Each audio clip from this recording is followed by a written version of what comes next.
Assalamualaikum warahmatullahi wabarakatuh. Alhamdulillah kita dapat bersua lagi dalam kesempatan ini. Saya akan memberikan sosialisasi keputusan Direktur Jenderal Pendidikan Agama Islam Kementerian Agama Republik Indonesia nomor 3451 tahun 2020. Itu yang akan kita bahas adalah tentang juknis penyelenggaraan pembelajaran pendidikan agama Islam di sekolah pada masa kebiasaan baru. Sahabatku, guru, bayi yang hebat, di masa pandemi ini ada banyak hal yang perlu kita perhatikan, termasuk di dalam perangkat pembelajaran yang perlu kita siapkan. Harusnya sesuai dengan keadaan hari ini. Oleh karena itu, kepada bayi di dalam perangkat pembelajaran kali ini, saya akan menurunkan model atau perencanaan pembelajaran RPP yang akan digunakan di masa pandemi. Sebagaimana yang dijelaskan atau disampaikan kepada kita atau yang sudah diwartakan atau sudah cukup viral, yaitu menyebut RPP dengan 3 komponen saja. 3 komponen itu sangat sederhana untuk kita laksanakan atau kita buat dalam proses kegiatan pembelajaran. Pertama adalah tujuan, yang kedua adalah kegiatan pembelajaran, dan yang ketiga adalah penilaian. Sahabatku, guru, Pak yang saya hormati, tentu sekali di dalam perangkat pembelajaran ini kita harus memperhatikan tentang 3 komponen yang telah kami sebutkan di atas. Di tujuan pembelajaran itu merupakan rumusan pembelajaran atau yang ingin dicapai, yang lebih fokus kepada pendidikan kecakapan hidup dan harus mencapai standar minimal. Artinya pembelajaran ini tuntas, tetapi tidak semua materi yang akan kita sampaikan karena sesuai dengan keadaan dan kondisi saat ini. Sahabatku GPI yang hebat, di dalam kegiatan pembelajaran ini kita akan melihat di bagian pendahuluan. Pada bagian pendahuluan ini akan ada orientasi, persepsi, motivasi, dan pemberian acuan. Kemudian di bagian inti ini akan ada sintaks model pembelajaran. Di model pembelajaran ini disyaratkan dalam Permen nomor 22 tentang perangkat pembelajaran ini atau standar pembelajaran ini memuat tentang 3 hal saja. Hal nanti ini akan kami jelaskan berikutnya. Kita lihat juga di situ ada penutup. Di dalam penutup ini memuat tentang refleksi, pemberian tugas, rencana pertemuan berikutnya, dan juga doa. Adapun materi ini diambil daripada ringkasan yang termuat pula dalam keputusan Dirjen PAI nomor 3451 tahun 2020. Nah, di dalam sistem penilaiannya kita masih tetap bermuara pada pendidikan Permendikbud nomor 20 tahun 2018 tentang standar penilaian. Sahabatku GPI yang saya banggakan, di dalam penilaian ini ada 3 aspek yang akan kita nilai. Pertama adalah aspek sikap, dan kedua adalah aspek pengetahuan, dan yang ketiga adalah aspek keterampilan.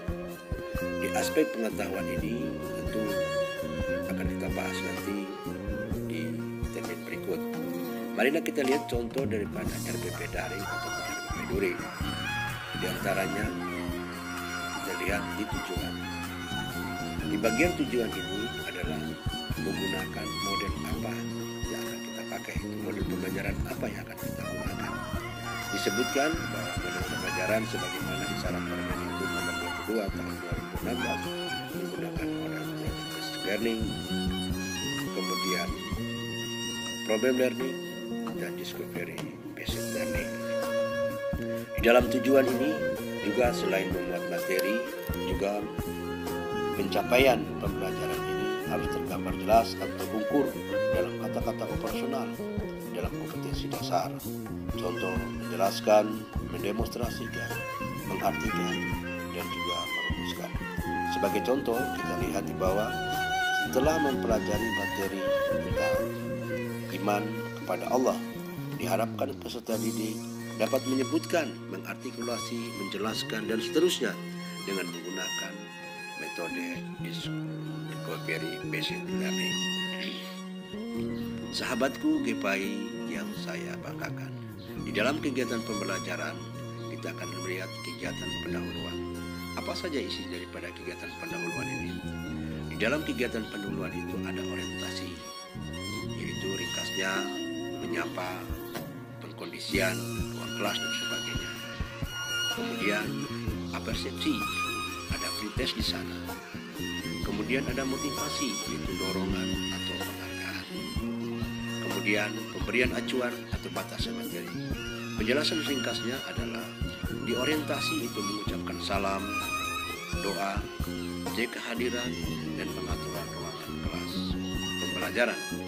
Untuk apersepsi yaitu mengajukan pertanyaan pertemuan pekan lalu dalam bentuk kuis atau mengajukan pertanyaan yang akan kita bahas hari ini. Pada bagian motivasi yaitu memberikan penghargaan dan atas penyelesaian tugas yang telah dilaksanakan oleh peserta didik. Kemudian di pemberian acuan sebagai batasan materi, kita menyampaikan indikator yang akan dibahas pada pertemuan kali ini. Sahabatku, guru madrasah atau guru sekolah mata pelajaran PAI yang saya banggakan. Dalam kegiatan inti ini, sebagai contoh kita masukkan 3 model pembelajaran sebagaimana yang telah disyaratkan dalam Permen nomor 22 tahun 2016, yaitu model project basic learning. Di dalam basic learning ini ada beberapa langkah yang harus kita lewati. Pertama, penentuan pertanyaan mendasar esensial materi yang akan kita ajukan atau akan kita ajarkan. Kemudian kedua, kita berharap bahwa peserta siswa dapat merancang atau perancangan proyek, yaitu pengejaan proyek. Proyek apa yang akan dia lakukan. Dan langkah ketiga adalah menyusun jadwal monitoring pekerjaan proyek. Selama siswa melaksanakan kegiatan proyek, guru tetap melakukan monitoring atas kegiatan yang dilaksanakan oleh peserta didik. Di langkah keempat yaitu pengawasan kemajuan proyek. Mendiskusikan hasil proyek. Peserta didik setelah mengetahui materi-materi atau pertanyaan-pertanyaan dasar dan menemukan berbagai persoalan dapat diajukan dalam diskusi ini di antara para peserta dengan catatan guru tetap melakukan pengawasan. Kemudian langkah berikut adalah pengujian hasil penilaian hasil kerja. Kita melakukan pengujian atau penilaian hasil kerja. Apakah penilaian hasil kerja itu sudah sesuai dengan esensial materi yang kita ajarkan? Dan berikut adalah mengevaluasi atau pengevaluasian pengalaman. Itu pengalaman peserta didik. Setiap peserta didik dapat menyampaikan pengalaman selama kegiatan proyek pembelajaran, project based learning yang ditugaskan kepada setiap kelompok untuk dikerjakan. Contoh kedua adalah model pembelajaran basic learning. Di model pembelajaran basic learning ini ada beberapa langkah, yaitu orientasi peserta didik terhadap masalah. Siswa atau peserta didik dihadapkan dengan masalah sesuai dengan materi pembelajaran yang kita sampaikan. Dan langkah kedua itu adalah mengorganisir peserta didik untuk belajar. Dan langkah ketiga yaitu adalah membimbing penyelidikan, yaitu guru melakukan bimbingan kepada peserta didik. Apakah program yang dihadapi siswa ini sudah sesuai dengan masalah yang diberikan kepada mereka. Langkah keempat adalah menyajikan dan mengembangkan hasil karya. Hasil karya siswa ini tetap di dalam pengawasan guru. Kemudian para peserta didik menyajikan hasil karya itu di hadapan para siswa-siswa lain atau di hadapan para peserta didik lain. Kemudian mengevaluasi serta menganalisa proses pemecahan masalah. Kemudian dibuat kesimpulan-kesimpulan, dilakukan analisa dan dibuatkan proses pemecahan masalah ini seperti apa yang akan dilakukan. Sahabatku guru bayi yang saya banggakan. Contoh ketiga adalah model discovery based learning. Di model discovery based learning ini ada satu langkah pertama, itu adalah stimulus. Kita memberikan rangsangan baik dalam bentuk bacaan, literasi yang kita berikan kepada mereka untuk mereka temukan dalam masalah apa yang akan mereka lakukan. Langkah kedua itu problem statement, itu identitas masalah. Setelah peserta didik dirangsang dengan kegiatan dengan masalah-masalah, mereka melakukan identitas masalah apa yang menjadi penting untuk dicatat. Langkah ketiga adalah data collection, yaitu mengumpulkan data. Mengumpulkan data berdasarkan masalah yang diterima pada materi pembelajaran itu. Kemudian data processing, yaitu mengolah data. Siswa mengolah data sesuai dengan masalah yang diberikan kepada mereka.